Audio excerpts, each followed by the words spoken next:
জীবনে বাঁচার জন্য টাকা পয়সা, বাড়ি গাড়ি, ব্যাংক ব্যালেন্স সবকিছুর প্রয়োজন আছে।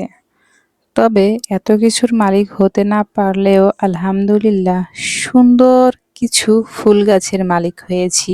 যে গাছগুলো, যে ফুলগুলো একান্তই শুধু আমার। এগুলোর প্রতি অধিকারও আমার, দাবিও আমার। তবে আমাদের জীবনে অনেক দুঃখ, কষ্ট, আক্ষেপ, অভিমান, চাওয়া পাওয়া থাকে। আমরা আল্লাহ পাকের কাছে অনেক সময় অনেক কিছু চাই, মন খুলে চাই, কিন্তু পাই না বিধায় আমাদের অভিমান হয়, রাগ হয়, কষ্ট হয়। তবে কি জানেন, আল্লাহ পাক উত্তম পরিকল্পনাকারী। তিনি খুব ভালো করে জানেন আমাদের জীবনে কখন কোনটার প্রয়োজন, এবং সে অনুযায়ী তিনি সেই জিনিসগুলো আমাদের জীবনে পাঠান। তাই ধৈর্য ধরুন, আল্লাহর কাছে চান এবং অপেক্ষা করুন। আল্লাহ পাক নিজে জানেন কখন আমাদের জন্য কোন জিনিসটা কল্যাণকর।